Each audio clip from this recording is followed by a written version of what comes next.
ওম শ্রী গণেশায় নমঃ। জয় মা লক্ষ্মী, জয় সিয়ারাম। যিনি সকল প্রাণীর মধ্যে সম্পদ, সৌভাগ্য ও সমৃদ্ধির দেবী হিসাবে বাস করেন, আমি সেই মা মহালক্ষ্মীকে বারবার প্রণাম করি। আজ আমরা দীপাবলি উৎসবের সম্পূর্ণ কাহিনী শুনব, যা শুধু একটি উৎসব নয়, এটি নিজেই একটি আধ্যাত্মিক যাত্রা। এই কাহিনীর প্রতিটি শব্দে এমন শক্তি রয়েছে যা অন্ধকার থেকে আলোর পথে নিয়ে যায়। যে ব্যক্তি সম্পূর্ণ শ্রদ্ধা ও ভক্তি সহকারে এই দিব্য কাহিনী শোনে, তার জীবন থেকে সব ধরনের অন্ধকার, যেমন অজ্ঞতা, দুঃখ বা হতাশা, চিরতরে দূর হয়ে যায়। সম্পদ, শস্য, ঐশ্বর্য এবং সৌভাগ্যের দেবী মা মহালক্ষ্মীর অসীম কৃপা তার ওপর সর্বদা থাকে। তার ঘর সুখ, শান্তি এবং সমৃদ্ধিতে ভরে ওঠে। এই কাহিনী শোনার সাথে সাথেই মানুষ জীবনে এক নতুন পথের সন্ধান পায়। তার হৃদয় ভক্তির আলোয় উজ্জ্বল হয়ে ওঠে এবং তার জীবন মঙ্গলময় হয়। চলুন আমরা সবাই মনকে একাগ্র করে এই অমৃত কাহিনীতে ডুব দিই এবং দীপাবলি উৎসবের পেছনের গভীর রহস্য ও তার প্রতিটি পর্ব বিস্তারিতভাবে জানি। এই কাহিনী আমাদের ত্রেতা যুগের সেই সময়ে ফিরিয়ে নিয়ে যায়, যখন পৃথিবীতে ধর্ম ও মর্যাদার শাসন ছিল। পবিত্র সরজু নদীর তীরে অযোধ্যা নগরী অবস্থিত ছিল, যা সূর্যবংশীয় প্রতাপশালী রাজাদের কর্মভূমি ছিল। এই নগরী তার বৈভব, সৌন্দর্য এবং ধার্মিকতার জন্য ৩ ভুবনে বিখ্যাত ছিল। সেই শহরের প্রাসাদগুলি সোনা ও মণি দিয়ে সজ্জিত ছিল, রাস্তাগুলি চওড়া ও পরিষ্কার ছিল এবং নাগরিকরা ছিল সত্যবাদী, ধার্মিক ও সন্তুষ্ট। সেই নগরীর রাজা ছিলেন সম্রাট দশরথ, যিনি কেবল একজন বীর যোদ্ধাই ছিলেন না, তিনি একজন ধার্মিক, প্রজাবৎসল এবং ন্যায়পরায়ণ শাসকও ছিলেন। তার ৩ রানী ছিলেন কৌশল্যা, কৈকেয়ী এবং সুমিত্রা। রাজা দশরথের জীবনে সব ধরনের সুখ ও সম্পদ ছিল, কিন্তু একটি দুঃখ তাকে ভেতর থেকে কষ্ট দিত, যে তার কোনো সন্তান ছিল না যে রঘুবংশকে এগিয়ে নিয়ে যেতে পারে। তার কুলগুরু মহর্ষি বশিষ্ঠের পরামর্শে তিনি শৃঙ্গী ঋষিকে আমন্ত্রণ জানিয়ে পুত্র লাভের জন্য পুত্রকামেষ্ঠী যজ্ঞের এক বিশাল আয়োজন করেন। সেই মহাযজ্ঞের প্রভাবে, যেখানে বেদের মন্ত্র উচ্চারিত হচ্ছিল এবং পবিত্র আহুতির সুগন্ধে পরিবেশ ভরে গিয়েছিল, স্বয়ং যজ্ঞ নারায়ণ অগ্নিদেবের রূপে আবির্ভূত হন এবং রাজাকে দিব্য পায়েস ভর্তি একটি সোনার পাত্র দেন। রাজা সেই পায়েস তার ৩ রানীর মধ্যে ভাগ করে দেন, যার ফলে সময় মতো ৩ রানী 4টি দিব্যপুত্রের জন্ম দেন। মহারানী কৌশল্যার গর্ভ থেকে ভগবান বিষ্ণুর পূর্ণ অবতার, সমগ্র ব্রহ্মাণ্ডের অধিপতি শ্রীরাম আবির্ভূত হন। মহারানী কৈকেয়ী ভরতকে এবং মহারানী সুমিত্রা লক্ষণ ও শত্রুঘ্ন নামে 2 তেজস্বী পুত্রকে জন্ম দেন। 4 রাজকুমার শুক্লপক্ষের চাঁদের মতো দিন দিন বড় হতে লাগলেন। অযোধ্যার রাজপ্রাসাদে তাদের শৈশব খেলাধুলা ও হাসিতে মুখরিত ছিল। তাদের মধ্যে এমন গভীর ও অটুট ভালোবাসা ছিল, যেন একটি আত্মা 4টি শরীরে বাস করছে।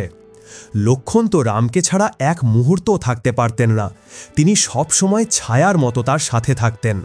আর শত্রুঘ্ন ছিলেন ভরতের অনুগত, তার প্রত্যেকটি আদেশ পালন করতেন।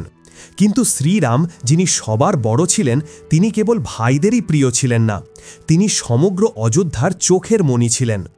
তার শান্ত, সৌম্য চেহারা, তার মধুর কথা, তার অসীম দয়া এবং ধর্মের প্রতি তার অটল নিষ্ঠা সকলের মন জয় করে নিত। তিনি ছিলেন মর্যাদা ও ধর্মের জীবন্ত প্রতিমূর্তি, তাই তিনি মর্যাদা পুরুষোত্তম নামে পরিচিত হন। সময় নিজের গতিতে এগিয়ে চলল এবং গুরু বশিষ্ঠের আশ্রমে 4 ভাই বেদ, শাস্ত্র এবং অস্ত্রবিদ্যায় পারদর্শী হলেন। এরপর মহর্ষি বিশ্বামিত্রের সাথে গিয়ে শ্রীরাম এবং লক্ষণ তারকা ও সুবাহুর মতো ভয়ঙ্কর রাক্ষসদের হত্যা করে তাদের যজ্ঞ রক্ষা করেন। সেখান থেকে তারা মিথিলায় পৌঁছান, যেখানে শ্রীরাম ভগবান শিবের সেই দিব্য ধনুক, যা বড় বড় রাজারাও তুলতে পারেননি, তা সহজেই তুলে নিয়ে তাতে দড়ি পরান এবং সেই ধনুক এক ভয়ঙ্কর গর্জনের সাথে ভেঙে যায়। এভাবেই তিনি স্বয়ংবরে শর্ত পূরণ করেন এবং মিথিলার রাজা জনকের কন্যা, স্বয়ং পৃথিবী থেকে জাত এবং দেবী লক্ষ্মীর অবতার মাতা সীতার সাথে তার বিবাহ সম্পন্ন হয়। এর সাথেই ভরতের মান্ডবীর সাথে, লক্ষণের উর্মিলার সাথে এবং শত্রুঘ্নের শ্রুতকীর্তির সাথে বিবাহ সম্পন্ন হয়।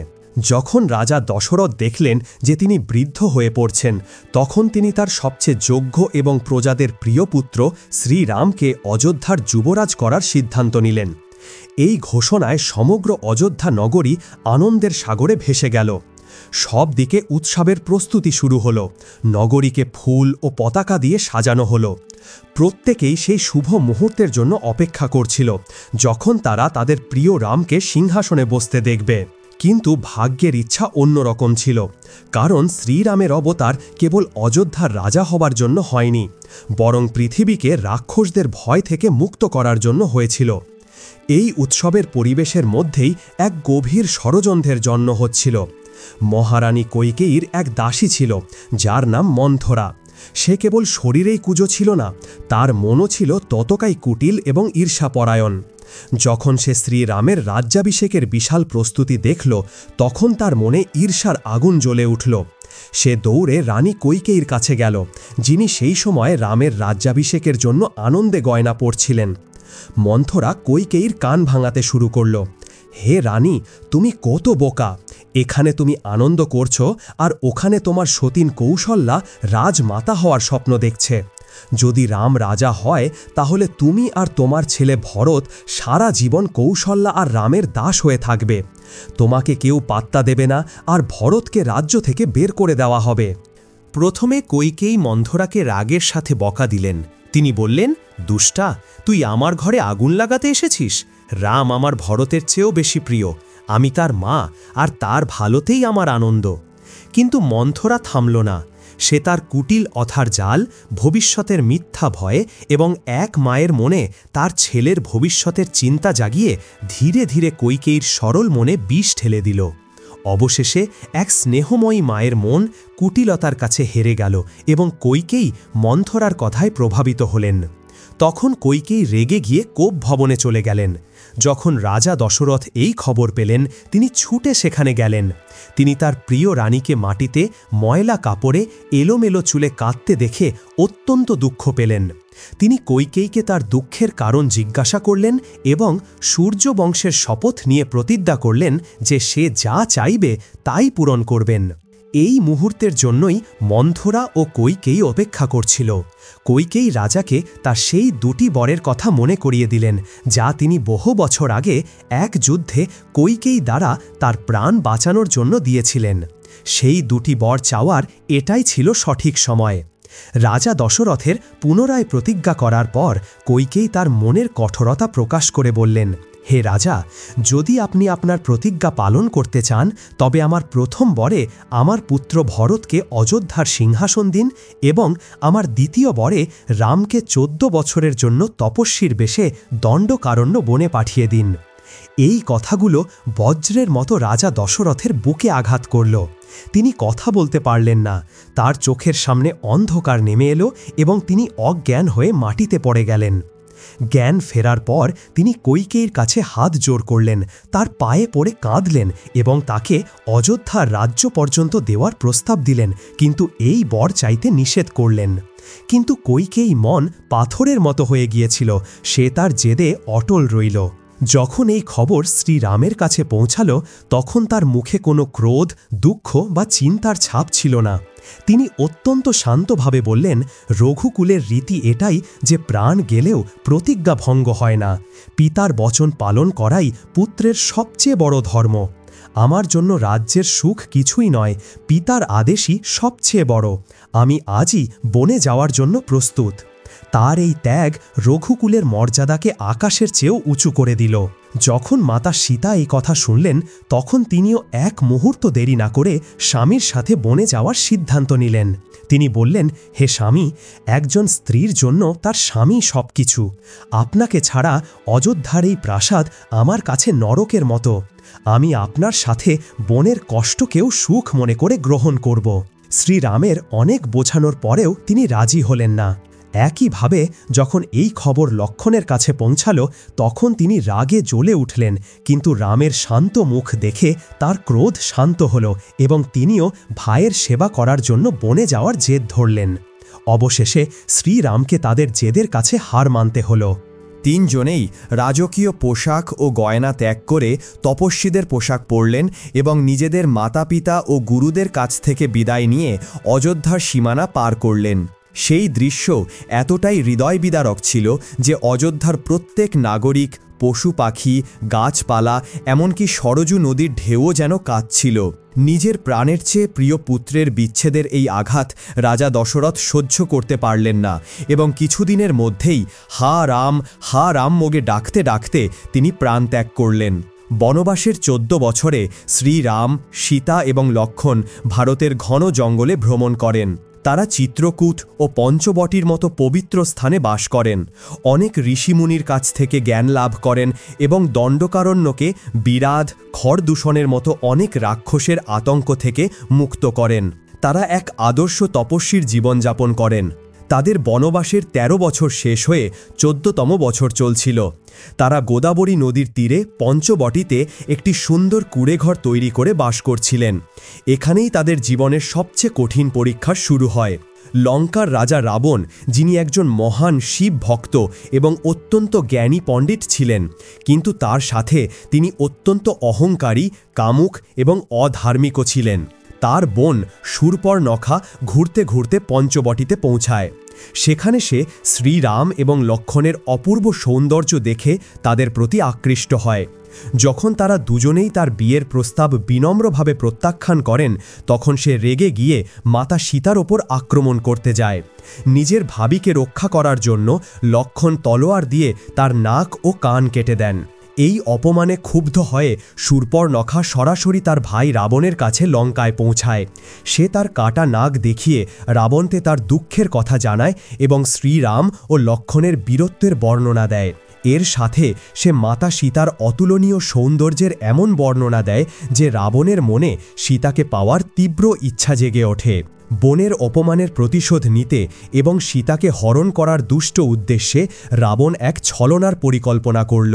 সে তার মামা মারীচকে, যে রূপ পরিবর্তনে পারদর্শী ছিল, একটি অদ্ভুত সোনার হরিণের রূপ নিতে আদেশ দিল। সেই সোনার হরিণ, যার শরীর ছিল সোনার, গায়ে রূপোর ছোপ এবং শিং ছিল রত্নখচিত, পঞ্চবটিতে সীতার কুটিরের সামনে খেলা করতে লাগল।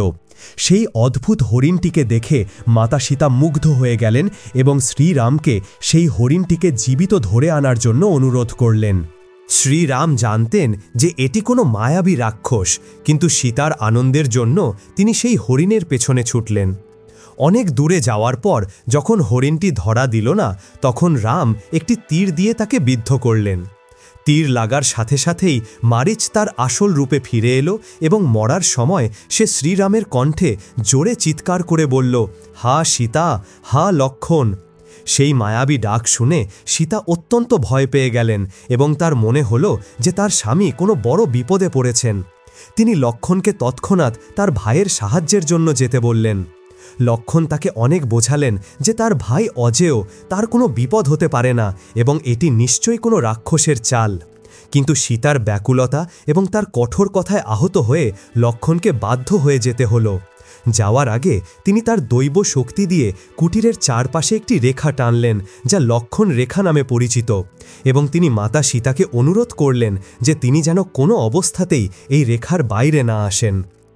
যেই মাত্র লক্ষ্মণ সেখান থেকে দূরে গেলেন, রাবণ এক বৃদ্ধ সাধুর বেশে ভিক্ষা চাওয়ার ছলে সীতার কুটিরে পৌঁছাল। সে ভিক্ষাম দেহি বলে ডাক দিল। মাতা সীতা ভিক্ষা নিয়ে এলেন, কিন্তু লক্ষ্মণ রেখার কারণে তিনি বাইরে যেতে পারছিলেন না এবং রাবণও ভেতরে আসতে পারছিল না। তখন রাবণ ছলনা করে বলল, হে দেবী, আপনি কি একজন অতিথি সাধুকে অপমান করবেন? যদি ভিক্ষা দিতে হয় তবে এই রেখার বাইরে এসে দিন, নইলে আমি ভিক্ষা না নিয়েই ফিরে যাব। অতিথি ধর্ম পালনের জন্য বাধ্য হয়ে যেই মাত্র মাতা সীতা সরল বিশ্বাসে সেই রেখা পার করলেন, রাবণ তার ভয়ঙ্কর রাক্ষসী রূপ ধারণ করল এবং জোর করে তাকে হরণ করে নিজের পুষ্পক বিমানে বসিয়ে আকাশপথে লঙ্কার দিকে উড়ে গেল। যখন শ্রীরাম এবং লক্ষ্মণ কুটিরে ফিরে এসে সীতাকে পেলেন না, তখন তারা শোকে কাতর হয়ে পড়লেন। তারা বনের প্রত্যেক গাছপালা, পশু পাখির কাছে সীতার খোঁজ করতে লাগলেন। এই খোঁজের সময়েই তাদের দেখা হলো আহত অবস্থায় পড়ে থাকা গৃদ্ধরাজ জটায়ুর সাথে, যিনি রাবণের সাথে যুদ্ধ করতে গিয়ে নিজের প্রাণ দিয়েছিলেন। মরার সময় জটায়ুই তাদের জানালেন যে লঙ্কার দুষ্ট রাজা রাবণ সীতাকে হরণ করে দক্ষিণ দিকে নিয়ে গেছে। এরপর শ্রীরাম এবং লক্ষ্মণ দক্ষিণ দিকে এগিয়ে গেলেন, যেখানে তাদের দেখা হল হনুমান, সুগ্রীব এবং বানরদের সেনাবাহিনীর সাথে। শ্রীরাম সুগ্রীবকে তার অত্যাচারী ভাই বালিকে হত্যা করে কিষ্কিন্ধার রাজ্য ফিরিয়ে দিলেন এবং সুগ্রীব তার বিশাল বানর সেনাবাহিনীকে মাতা সীতার খোঁজে চারদিকে পাঠিয়ে দিল।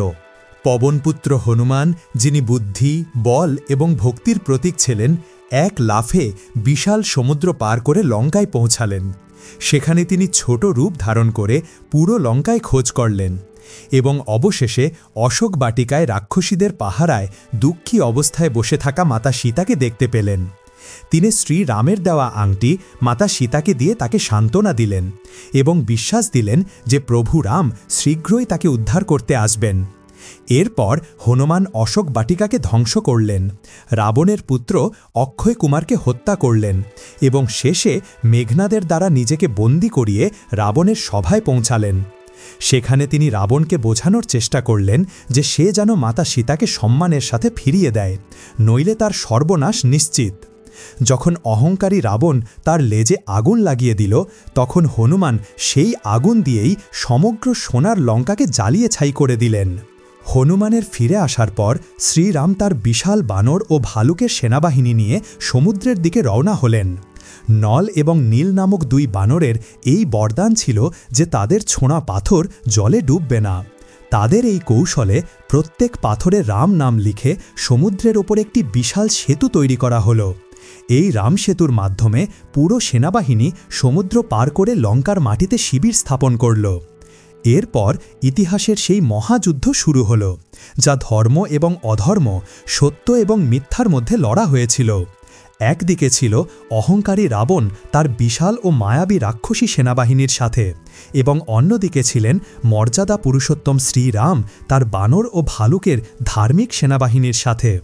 যুদ্ধ অত্যন্ত ভয়ঙ্কর ছিল।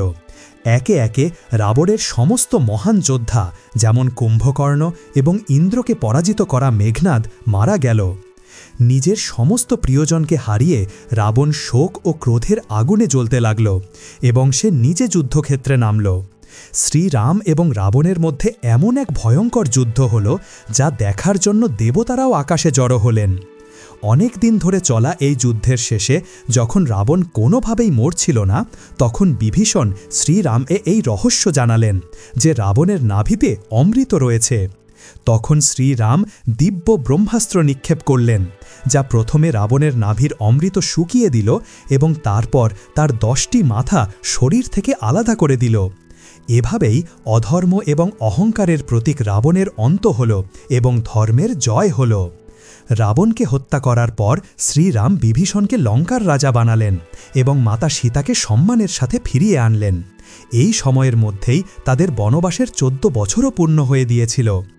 যেদিন ভগবান শ্রীরাম মাতা সীতা এবং লক্ষ্মণের সাথে তাদের সকল বন্ধুদের নিয়ে পুষ্পক বিমানে নিজেদের প্রিয় নগরী অযোধ্যায় ফিরে এলেন, সেদিন ছিল কার্তিক মাসের কৃষ্ণপক্ষের অমাবস্যার এক ঘোর অন্ধকার রাত। কিন্তু যেই মাত্র অযোধ্যাবাসীরা খবর পেল যে তাদের প্রাণের চেয়ে প্রিয় রাজকুমার 14 বছরের নির্বাসন এবং এক মহাযুদ্ধে বিজয়ী হয়ে ফিরে আসছেন, তখন তাদের আনন্দের সীমা রইল না। সমগ্র অযোধ্যা নগরী যেন এক নতুন বধূর মতো সেজে উঠল। লোকেরা নিজেদের ঘর পরিষ্কার করে ফুল ও মালা দিয়ে সাজাল এবং নিজেদের প্রিয় রাজার আগমনে সেই ঘোর অন্ধকারকে দূর করার জন্য অযোধ্যার প্রত্যেক ঘর, প্রত্যেক উঠান, প্রত্যেক রাস্তা এবং সরজুর প্রত্যেক ঘাট মাটির ছোট ছোট প্রদীপের অগণিত সারি দিয়ে আলোকিত করে দিল। লক্ষ লক্ষ প্রদীপের সেই আলোয় অমাবস্যার কালো রাত পূর্ণিমার রাতের চেয়েও বেশি উজ্জ্বল হয়ে উঠল। সেটা কেবল তেলের আলো ছিল না, সেটা ছিল 14 বছরের অপেক্ষার পর মিলনের আনন্দের আলো, অধর্মের ওপর ধর্মের বিজয়ের আলো এবং প্রত্যেক অযোধ্যাবাসীর হৃদয়ের শ্রদ্ধা ও প্রেমের আলো। সেই পরম মঙ্গলময় দিনের স্মৃতিতে প্রতি বছর আমরা সবাই নিজেদের ঘর পরিষ্কার করে প্রদীপের সারি জ্বালিয়ে অন্ধকারের ওপর আলোর বিজয়ের এই মহাপর্ব দীপাবলি পালন করি। এখন আমরা দীপাবলির রাতে অনুষ্ঠিত লক্ষ্মী পূজার পেছনের রহস্যটি জানব। এর কাহিনী সমুদ্র মন্থনের মহান ঘটনার সাথে যুক্ত।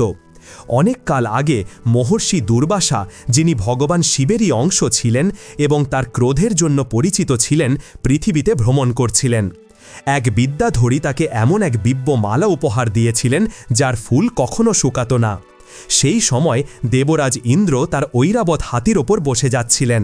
মহর্ষি দুর্বাসা সেই মালাটি, যা দেবী লক্ষ্মীর কৃপার প্রতীক ছিল, সম্মানের সাথে ইন্দ্রকে দিলেন। কিন্তু ইন্দ্র তখন নিজের ক্ষমতার অহংকারে মত্ত ছিলেন। তিনি সেই মালার গুরুত্ব না বুঝে তা অবহেলা করে তার হাতির শুঁড়ে ফেলে দিলেন। হাতি সেই মালাটি মাটিতে ফেলে পা দিয়ে পিষে দিল। নিজের দেওয়া উপহার এবং দেবী লক্ষ্মীর প্রতীকের এমন অপমান দেখে মহর্ষি দুর্বাসার ক্রোধ চরমে পৌঁছাল। তিনি ইন্দ্রকে অভিশাপ দিয়ে বললেন, ইন্দ্র, তোর সম্পদের ওপর এত অহংকার যে তুই দেবী লক্ষ্মীর প্রসাদকেই অপমান করলি। আমি তোকে অভিশাপ দিচ্ছি যে শ্রী অর্থাৎ সম্পদ ও তেজের ওপর তোর এত গর্ব, তুই এবং এই সমগ্র দেবলোক তা থেকে বঞ্চিত হবি। মহর্ষির অভিশাপের প্রভাব তৎক্ষণাৎ পড়ল। স্বর্গ তার চমক হারাল, দেবতাদের শক্তি কমে গেল এবং তারা দুর্বল হয়ে পড়ল। অসুররা এই খবর পেয়েই স্বর্গে আক্রমণ পড়ল। শক্তিহীন দেবতারা পরাজিত হল এবং অসুরদের রাজা বলি স্বর্গের ওপর অধিকার করে নিল। নিজের সব কিছু হারিয়ে দেবতারা দুঃখী হয়ে ভগবান ব্রহ্মার কাছে গেলেন এবং ব্রহ্মা তাদের সবাইকে নিয়ে ভগবান বিষ্ণুর কাছে পৌঁছালেন। তারা ভগবান বিষ্ণুকে তাদের দুঃখের কথা জানালেন। ভগবান বিষ্ণু তাদের এই সংকট থেকে মুক্তির একটি উপায় বললেন। তিনি বললেন, হে দেবগণ, এখন অসুরদের শক্তি বেশি, তোমরা তাদের সাথে সন্ধি করে নাও এবং সবাই মিলে ক্ষীরসাগর মন্থন করো। সেই মন্থন থেকে অমৃত বের হবে, যা পান করে তোমরা অমর ও অজেয় হয়ে যাবে। দেবতারা জিজ্ঞাসা করলেন, প্রভু, এত বিশাল সাগর আমরা কিভাবে মন্থন করব? তখন ভগবান বিষ্ণু বললেন, তোমরা মন্দার পর্বতকে মন্থন দণ্ড বানাও এবং নাগরাজ বাসুকীকে দড়ি হিসাবে ব্যবহার করো। আমি স্বয়ং তোমাদের সাহায্য করব। ভগবানের আদেশে দেবরাজ ইন্দ্র অসুরদের রাজা বলির কাছে গিয়ে তাকে সমুদ্র মন্থনের জন্য রাজি করালেন এবং অমৃত সমানভাবে ভাগ করে নেওয়ার লোভ দেখালেন। অমর হওয়ার লোভে অসুররাও প্রস্তুত হয়ে গেল। এরপর সেই বিশাল অভিযানের প্রস্তুতি শুরু হল। মন্দার পর্বতকে মন্থন দণ্ড বানানো হলো এবং নাগরাজ বাসুকীকে তার চারপাশে দড়ির মতো জড়ানো হলো। ভগবান বিষ্ণু এক বিশাল কচ্ছপের রূপ ধারণ করে সমুদ্রের তলায় গিয়ে সেই পর্বতকে নিজের পিঠে ধরে রাখলেন। দেবতারা বাসুকী নাগের লেজের দিক এবং অসুররা তার ফনার দিক ধরল এবং তারপর হর হর মহাদেব ধ্বনির সাথে সমুদ্র মন্থন শুরু হলো। মন্থন শুরু হতেই বাসুকী নাগের মুখ থেকে বিষাক্ত ধোঁয়া বের হতে লাগল, যার ফলে অসুররা কষ্ট পেতে লাগল। মন্থনের শুরুতেই সমুদ্রের গর্ভ থেকে হলাহল নামক ভয়ঙ্কর বিষ বের হল, যার আগুনে সমগ্র ব্রহ্মাণ্ড জ্বলতে লাগল। তখন সকল সৃষ্টির রক্ষার জন্য দেবতা ও অসুররা মহাদেবের কাছে প্রার্থনা করল। ভগবান শিব সেখানে আবির্ভূত হলেন এবং সেই সম্পূর্ণ বিষ পান করে নিলেন। তিনি সেই বিষকে তার গলার নিচে নামতে দিলেন না, যার ফলে তার কণ্ঠ নীল হয়ে গেল এবং তিনি নীলকণ্ঠ নামে পরিচিত হলেন। ভগবান শিবের বিষ পানের পর মন্থন পুনরায় শুরু হল। এরপর সমুদ্র থেকে একে একে 14টি অমূল্য রত্ন প্রকট হল। এদের মধ্যে ছিল কামধেনু গরু, উচ্ছৈশ্রবা ঘোড়া, ঐরাবত হাতি, কৌস্তুভমণি, কল্পবৃক্ষ এবং অপ্সরারা। এবং তারপর ক্ষীর সাগরে দুধ সাদা ঢেউয়ের মধ্যে থেকে এক অদ্ভুত দৃশ্য প্রকট হল। একটি বিশাল পদ্মফুলের ওপর বসেছিলেন স্বয়ং সম্পদ, সৌভাগ্য এবং সৌন্দর্যের দেবী মা মহালক্ষ্মী। তার শরীর সোনার মতো চমক রাখতা। তিনি দিব্য অলঙ্কারে সজ্জিত ছিলেন। তার আবির্ভাবে 10 দিক আলোকিত হয়ে গেল। স্বর্গ থেকে দেবতারা ফুল বৃষ্টি করতে লাগল। সকলে তার পূজা করল। তখন দেবী লক্ষ্মী সেখানে উপস্থিত সকল দেবতা, অসুর ও ঋষিদের দেখে অবশেষে ভগবান শ্রীহরি বিষ্ণুর গলায় বরমালা পরিয়ে দিয়ে তাকে নিজের স্বামী রূপে গ্রহণ করলেন। যে পরম শুভ তিথিতে দেবী লক্ষ্মীর ক্ষীরসাগর থেকে আবির্ভাব হয়েছিল তা ছিল কার্তিক মাসের অমাবস্যা তিথি। এই কারণে দীপাবলির এই উৎসবকে দেবী লক্ষ্মীর জন্মদিন হিসাবেও পালন করা হয়। আমরা সকলে এই দিনে নিজেদের ঘর পরিষ্কার করে, প্রদীপ দিয়ে আলোকিত করে এবং ফুল দিয়ে সাজিয়ে দেবী লক্ষ্মীর পূজা করি, যাতে তিনি আমাদের ঘরে এসে আমাদের জীবনকে সুখ, শান্তি ও সমৃদ্ধিতে ভরিয়ে দেন। এখন আমরা দীপাবলির পঞ্চদিবসীয় উৎসবের একটি গুরুত্বপূর্ণ অংশ ছোট দীপাবলি অর্থাৎ নরক চতুর্দশীর কাহিনী শুনব। এই কাহিনী দাপর যুগে ভগবান শ্রীকৃষ্ণের পরাক্রমকে তুলে ধরে। সেই সময় প্রাগ জ্যোতিষপুর রাজ্যে ভৌমাসুর নামক এক অত্যাচারী রাক্ষসের শাসন ছিল, যাকে নরকাসুরও বলা হতো। সে পৃথিবী দেবীর পুত্র ছিল, কিন্তু নিজের শক্তির অহংকারে সে অধর্মের পথে চলতে শুরু করেছিল। সে নিজের শক্তি দিয়ে ত্রিভুবনে আতঙ্ক সৃষ্টি করেছিল। সে স্বর্গে আক্রমণ করে দেবরাজ ইন্দ্রকে পরাজিত করে তার মা অদিতির কানের দুল ছিনিয়ে নিয়েছিল।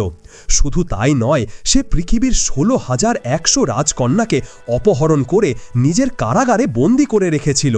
তার অত্যাচারে সবাই ভীত ছিল। যখন তার পাপের ঘড়া পূর্ণ হল, তখন দেবরাজ ইন্দ্রের নেতৃত্বে সমস্ত দেবতারা ভগবান শ্রীকৃষ্ণের কাছে দ্বারকায় পৌঁছালেন।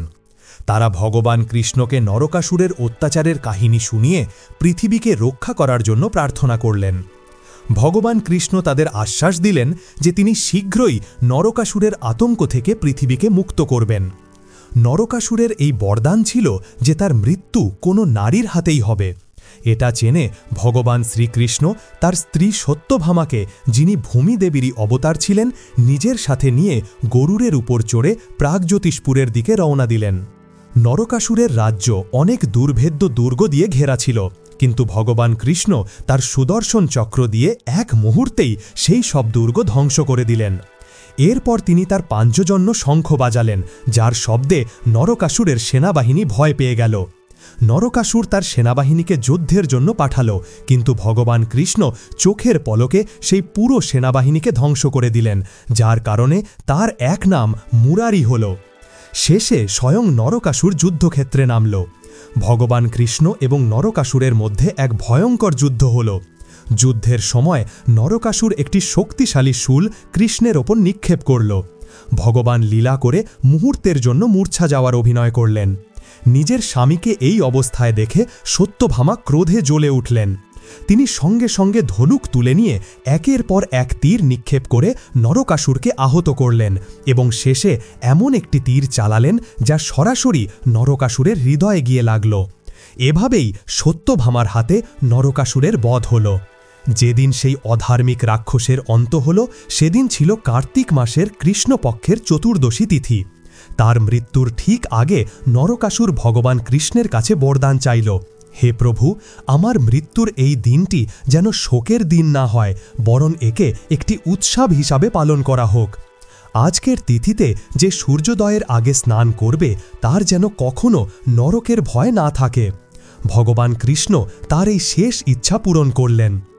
এরপর ভগবান কৃষ্ণ নরকাসুরের কারাগারে বন্দী সমস্ত 16,100 রাজকন্যাকে মুক্ত করলেন। যখন সেই কন্যারা বলল যে সমাজ তাদের গ্রহণ করবে না, তখন তাদের সম্মান রক্ষার জন্য ভগবান কৃষ্ণ তাদের সকলকেই নিজের স্ত্রী রূপে গ্রহণ করলেন। সেই দিন থেকে কার্তিক কৃষ্ণ চতুর্দশীকে নরক চতুর্দশী হিসাবে পালন করা হয়। এই দিন মন্দের ওপর ভালোর বিজয়ের প্রতীক। এই দিন সূর্যোদয়ের আগে উঠে শরীরে তেল মেখে স্নান করার প্রথা রয়েছে। এই স্নান কেবল শরীরের বাইরের পরিচ্ছন্নতার প্রতীক নয়, বরং এটি আমাদের মনের ভেতরের সমস্ত পাপ, খারাপ চিন্তা এবং অজ্ঞানতারূপী ময়লাকে ধুয়ে ফেলার একটি আধ্যাত্মিক অনুষ্ঠান। এই দিন আমাদের শেখায় যে পরের দিন দীপাবলিতে দেবী লক্ষ্মীকে স্বাগত জানানোর আগে আমাদের নিজেদের মনকে পুরোপুরি নির্মল করে নেওয়া উচিত। আর এখান থেকেই আমাদের দীপাবলি উৎসবের আসল উদ্দেশ্য বোঝা উচিত। ভগবানের এই উৎসবগুলোর মাধ্যমে আমাদের শেখানোর উদ্দেশ্য কি কেবল একদিনের উৎসব পালন করা ছিল? না, ভগবানের প্রত্যেক লীলার পেছনে এক গভীর আধ্যাত্মিক বার্তা লুকিয়ে থাকে। দীপাবলি উৎসব আমাদের শেখায় যে এটি নিজের ভেতরের পরিচ্ছন্নতার উৎসব। নরক চতুর্দশীর দিন আমাদের ভেতরের নরকাসুর অর্থাৎ আমাদের খারাপ অভ্যাস, ক্রোধ, অহংকার এবং ঈর্ষাকে শেষ করার বার্তা দেয়। যেমন আমরা দীপাবলিতে লক্ষ্মী দেবীর আগমনের জন্য আমাদের ঘর পরিষ্কার করি, ঠিক সেভাবেই এই উৎসব আমাদের মন মন্দিরকে পরিষ্কার করার সুযোগ দেয়। প্রথমে আমাদের ভেতরের ময়লা পরিষ্কার করতে হবে, তবেই আমাদের হৃদয়ে রামরাজ্যের প্রতিষ্ঠা হতে পারে এবং মা লক্ষ্মীরূপী সন্তোষ ও সমৃদ্ধি বাস করতে পারে। কিন্তু আজ আমরা এই উৎসবের আধ্যাত্মিক অর্থকে ভুলে গেছি এবং একে কেবল বাইরের আড়ম্বর ও বিনোদনের সাধন বানিয়ে ফেলেছি। আমরা একে এমন এক অনুষ্ঠানে পরিণত করেছি যার আধ্যাত্মিকতার সাথে কোনো সম্পর্ক নেই। এটি মনকে শুদ্ধ করার দিন ছিল, আর আমরা মনকে শুদ্ধ করার পরিবর্তে প্রকৃতিকেই দূষিত করছি। ভগবান আমাদের প্রদীপ জ্বালাতে শিখিয়েছিলেন। একটি মাটির প্রদীপ যখন জ্বলে তখন তা অন্ধকার দূর করে, আলো ছড়ায় এবং পরিবেশকে শুদ্ধ করে। কিন্তু আমরা সেই সাত্ত্বিক প্রদীপ ছেড়ে ভয়ঙ্কর বাজিকে আপন করে নিয়েছি। দীপাবলির রাতে যখন আমরা লক্ষ লক্ষ টাকার বাজি পুড়িয়ে ধোঁয়া এবং শব্দদূষণ ছড়াই, তখন আমরা আসলে কি করছি? আমরা সেই বাতাসকে বিষাক্ত করছি যেখানে আমরা এবং আমাদের শিশুরা শ্বাস নিই। আমরা সেই নিরীহ পশু পাখিদের আতঙ্কিত করি যারা সেই ভয়ঙ্কর শব্দে ভয় পেয়ে মারা যায় বা নিজেদের বাসা ছেড়ে পালিয়ে যায়। সেই বোবা জীবগুলো আমাদের ক্ষণিকের আনন্দের দাম নিজেদের প্রাণ দিয়ে মেটায়। ভগবান কি আমাদের এটাই শিখিয়েছিলেন? নিজের ক্ষণিকের মজার জন্য প্রকৃতির এ বিনাশ কি ধর্ম? না, এটা ধর্মের অপমান। এই উৎসব নিজের ভেতরের রাবণকে মারার সংকল্প নেওয়ার দিন, আর আমরা বাইরে শব্দ করে নিজেদের অহংকারকে আরও বাড়াচ্ছি। এই উৎসব আমাদের ইন্দ্রিয়ের ওপর নিয়ন্ত্রণ করতে শেখায়, আর আমরা ইন্দ্রিয় সুখের জন্য সমস্ত সীমা লঙ্ঘন করছি। আর এই সমস্যা কেবল একটি উৎসবে সীমাবদ্ধ নয়।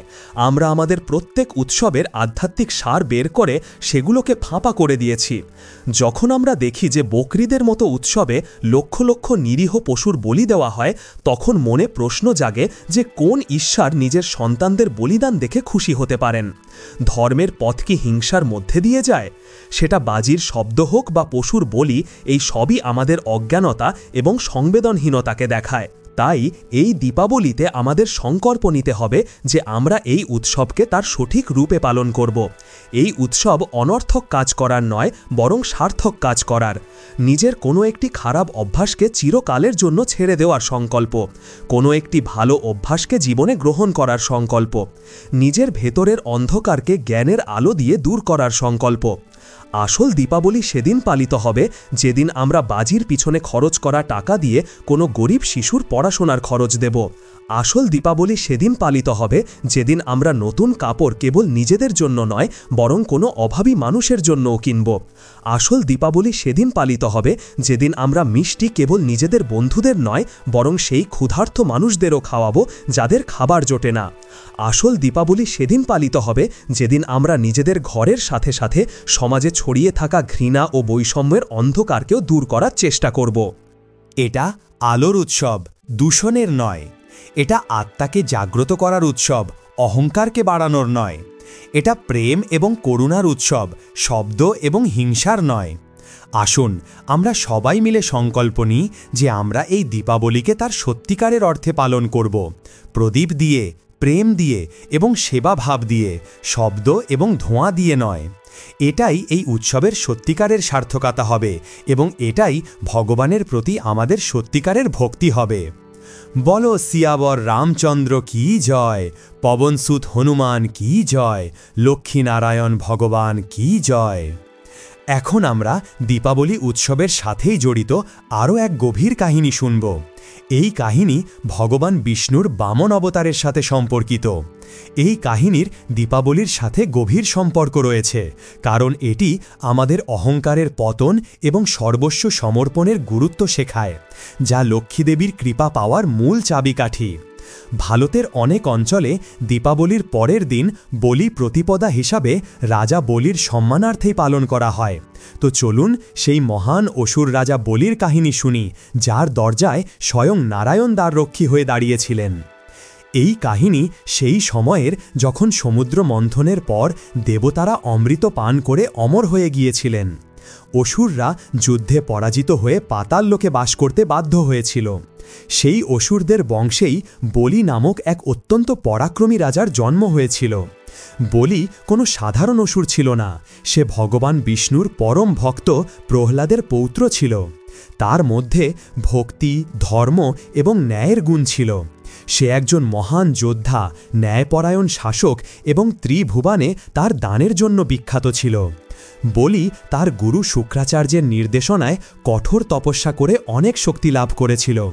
সে বিশ্বজিৎ যজ্ঞ করে একটি দিব্য রথ ও দুর্ভেদ্য বর্ম লাভ করেছিল। নিজের এই অজেয় শক্তির বলে বলি দেবতাদের ওপর আক্রমণ করল এবং সহজেই ইন্দ্রকে পরাজিত করে স্বর্গের সিংহাসনে অধিকার স্থাপন করল। কিন্তু স্বর্গের রাজা হওয়ার পরেও বলি অধর্মের পথ অবলম্বন করেনি। তার রাজ্যে প্রজারা সুখী ছিল। কিন্তু ধীরে ধীরে বলির নিজের এই দান ও ধার্মিকতার ওপর অহংকার হতে লাগল। তার মনে হতে লাগল যে তার চেয়ে বড় দাতা আর কেউ নেই। তার এই সূক্ষ্ম অহংকারই তার পতনের কারণ হতে চলেছিল। অন্যদিকে রাজ্য হারিয়ে দেবতারা তাদের মা অদিতির কাছে গেলেন।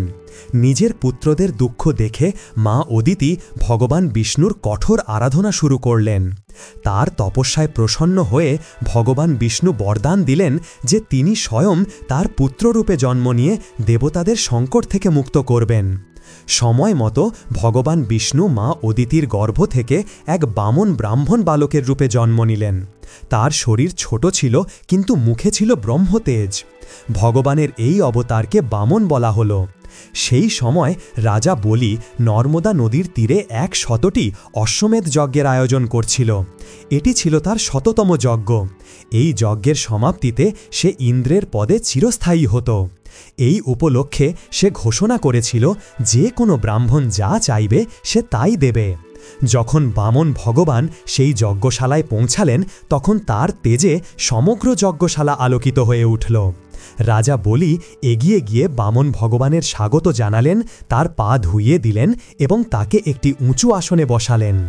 বলি হাত জোড় করে বলল, হে ব্রহ্মচারী, আপনার আগমনে আমার যজ্ঞ সফল হয়েছে। আপনি আপনার ইচ্ছা বলুন, আমি আপনাকে তা দেওয়ার প্রতিজ্ঞা করছি। বামন ভগবান মৃদু হেসে বললেন, হে রাজন, আমার বেশি ধন সম্পদের লোভ নেই। আমার কেবল নিজের সাধনার জন্য আমার ছোট ছোট পা দিয়ে মেপে মাত্র 3 পা ভূমি চাই। এই শুনে রাজা বলি হেসে ফেলল। সে বলল, হে বিপ্র, আপনি এ কি চাইলেন? আমি ত্রিভুবনের অধিপতি, আর আপনি আমার কাছে মাত্র 3 পা ভূমি চাইছেন। আপনি আরও কিছু চাইতে পারেন। কিন্তু বামন ভগবান নিজের কথায় অটল রইলেন। তিনি বললেন, রাজন, সন্তোষই সবচেয়ে বড় ধন, আমার কেবল 3 পা ভূমিই চাই। রাজা বলির দানবীরতার অহংকার জেগে উঠল। সে হেসে বলল, আপনার যেমন ইচ্ছা, আমি আপনাকে 3 পা ভূমি দেওয়ার সংকল্প নিচ্ছি। যেইমাত্র রাজা বলি সংকল্প নেওয়ার জন্য হাতে জল তুলল, তার গুরু শুক্রাচার্য, যিনি সব কিছু বুঝে গিয়েছিলেন, তাকে থামতে বললেন। তিনি বলির কানে বললেন, রাজন, থামো, এ কোনো সাধারণ ব্রাহ্মণ বালক নয়। এ স্বয়ং ভগবান বিষ্ণু, যিনি তোমার সর্বস্ব কেড়ে নিতে এসেছেন। তুমি একে ভূমি দেওয়ার সংকল্প নিও না। এই শুনে বলি এক মুহূর্ত ভাবল। তারপর সে বিনম্রভাবে তার গুরুকে বলল, হে গুরুদেব, আপনি হয়তো সত্যি বলছেন, কিন্তু আমি একজন ব্রাহ্মণকে কথা দিয়ে ফেলেছি। এখন আমি তা থেকে কিভাবে পিছু হটব? যদি ইনি স্বয়ং ভগবান বিষ্ণু হন, যিনি আজ একজন ভিখারি হয়ে আমার দরজায় এসেছেন, তবে এর চেয়ে বড় সৌভাগ্য আর কি হতে পারে? আমার বিনাশ হলেও আমি আমার ধর্ম ছাড়তে পারব না। নিজের শিষ্যের এমন ধর্মনিষ্ঠা দেখে শুক্রাচার্য চুপ হয়ে গেলেন। তখন রাজা বলি সংকল্প পূর্ণ করল এবং বামন ভগবানকে বলল, এবার আপনি আপনার ইচ্ছানুযায়ী 3 পা ভূমি মেপে নিন। সংকল্প পূর্ণ হতেই এক অদ্ভুত ঘটনা ঘটল। সেই ছোট বামনরূপী বালক হঠাৎ বাড়তে লাগল। তার আকার এত বিশাল হয়ে গেল যে আকাশও ছোট মনে হতে লাগল। ভগবান তার বিরাট ত্রিবিক্রম রূপ ধারণ করলেন। তখন সেই বিরাটরূপী ভগবান তার প্রথম পা তুললেন এবং এক পায়েই সমগ্র পৃথিবী এবং পাতাললোক মেপে নিলেন। তারপর তিনি তার দ্বিতীয় পা তুললেন এবং দ্বিতীয় পায়ে সমগ্র স্বর্গলোক এবং তার ওপরের সমস্ত লোক মেপে নিলেন। এখন রাজা বলির পুরো সাম্রাজ্য কেবল 2 পায়েই শেষ হয়ে গিয়েছিল। তখন ভগবান গম্ভীর স্বরে বলিকে জিজ্ঞাসা করলেন, হে রাজন, তুমি আমাকে 3 পা ভূমি দেওয়ার বচন দিয়েছিলে। আমি তোমার সমগ্র বিশ্বকে কেবল 2 পায়েই মেপে নিয়েছি। এখন বলো, আমি আমার তৃতীয় পা কোথায় রাখব? যদি তুমি তোমার প্রতিজ্ঞা পূরণ করতে না পারো, তবে তোমাকে নরকে যেতে হবে। রাজা বলি যখন দেখল যে তার সমস্ত সম্পদ, রাজ্য এবং অহংকার মুহূর্তের মধ্যে শেষ হয়ে গেছে, তখন সে তার ভুল বুঝতে পারল। সে বুঝতে পারল যে এই সংসারে কিছুই তার নয়। সে ভয় না পেয়ে হাত জোড় করে নিজের মাথা নত করল এবং বলল, হে প্রভু, আপনি আমার সমস্ত সম্পত্তি তো নিয়ে নিয়েছেন, কিন্তু আমি অর্থাৎ আমার শরীর এবং আমার অহংকার এখনও বাকি আছে। দয়া করে আপনি আপনার তৃতীয় পা আমার মাথায় রাখুন এবং আমাকে আমার প্রতিজ্ঞা থেকে মুক্ত করুন। রাজা বলির এই পূর্ণ সমর্পণ দেখে, যেখানে তার অহংকার পুরোপুরি গলে গিয়েছিল, ভগবান বিষ্ণু অত্যন্ত প্রসন্ন হলেন। যেইমাত্র তিনি তার পা বলির মাথায় রাখলেন, বলি দিব্য জ্ঞান লাভ করল এবং সমস্ত পাপ থেকে মুক্ত হল। ভগবান বিষ্ণু তার এই ভক্তিতে এতটাই প্রভাবিত হলেন যে তিনি তাকে মারলেন না, বরং তাকে এক অদ্ভুত বরদান দিলেন। তিনি বলিকে পাতালের এক বিশেষ লোক সুতলের রাজা বানিয়ে দিলেন, যা স্বর্গের থেকেও বেশি বৈভবশালী ছিল, এবং তিনি এও বরদান দিলেন যে তিনি স্বয়ং সর্বদা তার রাজ্যের দরজায় দ্বাররক্ষী হয়ে দাঁড়িয়ে তাকে রক্ষা করবেন। এই কাহিনী আমাদের শেখায় যে ঈশ্বরকে ধন বা বড় বড় যজ্ঞ দিয়ে জয় করা যায় না। তিনি কেবল নিঃস্বার্থ ভক্তি এবং অহংকারহীন সমর্পণের কাঙাল। রাজা বলির কাছে সব কিছু ছিল, কিন্তু যতক্ষণ তার অহংকার ছিল ততক্ষণ ভগবান তার থেকে দূরে ছিলেন। যেইমাত্র সে তার সর্বস্ব এবং তার আমিকেও ভগবানের চরণে সমর্পণ করে দিল, ভগবান স্বয়ং তার দাস হয়ে গেলেন। দীপাবলি উৎসব এই মহান সত্যেরই প্রতীক। আমরা লক্ষ্মী দেবীর পূজা করি, কিন্তু ভুলে যাই যে লক্ষ্মী দেবী সেখানেই বাস করেন যেখানে অহংকার থাকে না, যেখানে নারায়ণ অর্থাৎ বিনম্রতা, ধর্ম এবং সমর্পণের ভাব থাকে। এই উৎসব আমাদের ভেতরের অহংকারকে মেরে সর্বস্ব সমর্পণ করার প্রেরণা দেয়। যখন আমরা বুঝি যে আমাদের কিছুই নয়, সব কিছুই ঈশ্বরের, তখনই আমাদের জীবনে সত্যিকারের দীপাবলি আসে এবং মা লক্ষ্মীর কৃপা আমাদের ওপর বর্ষিত হয়। এখন আমরা দীপাবলি উৎসবের সাথে জড়িত এমন এক কাহিনী শুনব যা আমাদের শেখায় যে দেবী লক্ষ্মী কেবল ধনবানদের ওপরই কৃপা করেন না, বরং তার সত্যিকারের কৃপা তাদের ওপর হয় যাদের হৃদয়ে শ্রদ্ধা ও ভক্তি থাকে, তারা যতই দরিদ্র হোক না কেন। এই কাহিনী এক গরিব বৃদ্ধা এবং স্বয়ং মা লক্ষ্মীর মধ্যেকার অদ্ভুত কথোপকথনকে তুলে ধরে এবং দীপাবলি পূজার সত্যিকারের অর্থকে বোঝায়। অনেক সময় আগে এক ছোট গ্রামে এক অত্যন্ত দরিদ্র বৃদ্ধা বাস করত। তার ধন সম্পত্তির নামে কেবল একটি ছোট ভাঙাচোরা কুঁড়ে ঘর ছিল। তার পরনে ছিল ছেঁড়া কাপড় এবং অনেক দিন তাকে খালি পেটেই থাকতে হতো। কিন্তু এত দারিদ্র্যের পরেও তার হৃদয় ভক্তি ও শ্রদ্ধায় পূর্ণ ছিল। সে প্রতিদিন ভগবানের নাম নিত এবং যা পেত তাতেই সন্তুষ্ট থাকত। একদিন দীপাবলি উৎসব এলো। সমগ্র গ্রামে উৎসবের আমেজ ছিল। সবাই নিজেদের ঘর বাড়ি পরিষ্কার করে সাজাচ্ছিল। রাজার প্রাসাদ থেকে শুরু করে বড়লোকদের বাড়ি পর্যন্ত সব জায়গায় আলোর ঝলকানি ছিল। সন্ধ্যা হতেই পুরো গ্রাম প্রদীপের আলোয় উজ্জ্বল হয়ে উঠল। সেই গরিব বৃদ্ধাও মনে মনে দীপাবলি পালন করার সিদ্ধান্ত নিল। তার কাছে সাজানোর জন্য কোনো প্রাসাদ বা জ্বালানোর জন্য শত শত প্রদীপ ছিল না। সে তার ভাঙাচোরা কুঁড়ে ঘরকেই গোবর মাটি দিয়ে লেপে পরিষ্কার করল। তার কাছে তেল ছিল না, তাই সে আশপাশ থেকে ঝরে পড়া বীজ সংগ্রহ করে তা পিষে সামান্য তেল বের করল। সে মাটির কেবল একটি প্রদীপ বানিয়ে তা নিজের দরজায় রাখল। তার কাছে মিষ্টির নামে কিছুই ছিল না, তাই সে কেবল গুড়ের একটি ছোট টুকরো ভগবানকে নিবেদন করার জন্য রাখল। সে সেই একটি প্রদীপ জ্বালিয়ে হাতজোড় করে চোখ বন্ধ করল এবং অত্যন্ত সরল মনে মা লক্ষ্মীর ধ্যান করতে লাগল। সে মনে মনে বলতে লাগল, হে মা লক্ষ্মী, আজ সবাই আপনার পূজা করছে। রাজাদের ঘর তো সোনা রূপায় ভরা, সেখানে তো আপনি নিশ্চয়ই যাবেন। আমি তো গরিব, আমার কাছে আপনাকে দেওয়ার মতো কিছুই নেই। আমার এই অন্ধকার কুটিরে কেবল একটাই প্রদীপ জ্বলছে। তবুও হে মা, যদি আপনি সময় পান তবে এক মুহূর্তের জন্য আমার এই কুটিরেও আসবেন। এমন প্রার্থনা করে সেই বৃদ্ধা তার কুঁড়ে ঘরের এক কোণে বসে ভগবানের নাম জপতে লাগল। দীপাবলির সেই রাতে যখন দেবী মহালক্ষ্মী পৃথিবীতে ভ্রমণ করতে বেরোলেন, তখন তিনি চারদিকের আলোর ঝলকানি দেখলেন। তিনি রাজার প্রাসাদে গেলেন, যেখানে সোনার প্রদীপে সুগন্ধি ঘি জ্বলছিল। রাজা ও রানী মূল্যবান বস্ত্র পরে তার আরতি করছিলেন, কিন্তু তাদের মনে আরও ধন পাওয়ার লোভ ও অহংকার ছিল। তিনি বড়লোকদের বাড়িতে গেলেন, যেখানে ধনের প্রদর্শন হচ্ছিল, কিন্তু হৃদয়ে ভক্তির অভাব ছিল। সেই সব আড়ম্বর দেখে দেবীর মন ভালো লাগল না। তখনই তার দৃষ্টি গ্রামের প্রান্তে একটি ছোট অন্ধকার কুটিরের ওপর পড়ল, যার দরজায় কেবল একটি টিমটিম করে জ্বলা প্রদীপ ছিল। সেই একটি প্রদীপের আলো লক্ষ লক্ষ সোনার প্রদীপের আলোর চেয়েও বেশি শান্ত ও আকর্ষণীয় মনে হল। সেই আলোয় অহংকারের তাপ ছিল না, বরং ভক্তির শীতলতা ছিল। দেবী লক্ষ্মী সেই কুটিরের দিকে এগিয়ে গেলেন। তিনি এক অত্যন্ত সুন্দরী নারীর রূপ ধারণ করে বৃদ্ধাকে ডাক দিলেন, ও মা, এই রাতে কি আমি তোমার কুটিরে এক মুহূর্তের জন্য থাকতে পারি? বৃদ্ধা বাইরে এসে সেই দিব্য সৌন্দর্যময়ী নারীকে দেখে অবাক হয়ে গেল। সে হাত জোর করে বলল, দেবী, আপনাকে স্বাগত, কিন্তু আমার এই ভাঙা কুটির আপনার বসার যোগ্য নয়। দেবী লক্ষ্মী মুস্কালেন এবং বললেন, মা, আমার আসন নয়, কেবল তোমার হৃদয় স্থান চাই। আমি আজ রাতে তোমার সাথেই দীপাবলি পালন করতে এসেছি। বৃদ্ধার চোখে জল এসে গেল। সে দেবীকে ভেতরে নিয়ে এলো এবং তার একমাত্র ছেঁড়া কাঁথাটি তার বসার জন্য পেতে দিল।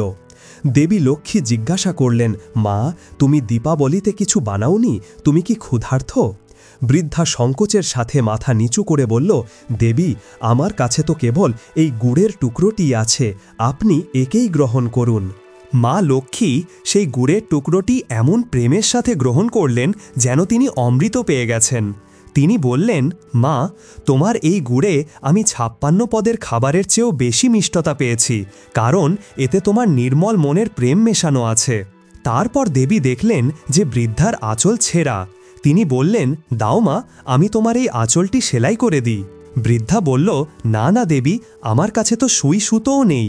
তখন মা লক্ষ্মী তার দিব্য শক্তি দিয়ে একটি সোনার সুই ও রেশমের সুতো তৈরি করলেন এবং বৃদ্ধার আঁচল সেলাই করতে লাগলেন। যেইমাত্র তিনি আঁচলে প্রথম ফোঁড়টি দিলেন, পুরো আঁচলটি রেশমি ও রত্নখচিত হয়ে গেল। বৃদ্ধা এই চমৎকার দেখে অবাক হয়ে গেল। সে বুঝতে পারল যে ইনি স্বয়ং মা লক্ষ্মী। সে সঙ্গে সঙ্গে তার চরণে পড়ে গিয়ে কাঁদতে লাগল। মা লক্ষ্মী তাকে তুলে ধরে বললেন, ওঠো মা, তুমি আমাকে শিখিয়েছ যে সত্যিকারের পূজা কি হয়। সত্যিকারের পূজা ধনের প্রদর্শনে নয়, বরং মনের পবিত্রতায় আছে। আমি প্রাসাদের চকাচক ছেড়ে তোমার এই অন্ধকার কুটিরে এসেছি, কারণ এখানে তোমার হৃদয়ের সত্যিকারের প্রদীপ জ্বলছে। যার হৃদয়ে সন্তোষ, প্রেম ও শ্রদ্ধা থাকে, আমি সেখানেই বাস করি। এই বলে দেবী লক্ষ্মী অদৃশ্য হয়ে গেলেন। যখন বৃদ্ধা সকালে উঠে দেখল, তখন তার ভাঙাচোরা কুঁড়েঘর এক বিশাল প্রাসাদে পরিণত হয়েছে এবং তা ধন সম্পদে পরিপূর্ণ। কিন্তু সেই বৃদ্ধা সেই ধন কেবল নিজের জন্য ব্যবহার করেনি, বরং সে গ্রামের সমস্ত গরিব ও অভাবী মানুষের সেবায় নিজের জীবন উৎসর্গ করে দিল। এই কাহিনী আমাদের এটাই বার্তা দেয় যে দীপাবলিতে আমরা কতগুলো প্রদীপ জ্বালাই বা কত দামি খাবার বানাই তার কোনো গুরুত্ব নেই। গুরুত্ব এই কথার যে আমাদের হৃদয় কতটা নির্মল। যদি আমাদের মনে লোভ, অহংকার এবং ছলনা ভরা থাকে, তবে সোনার প্রদীপ জ্বালিয়েও লক্ষ্মীদেবী আমাদের ঘরে আসবেন না।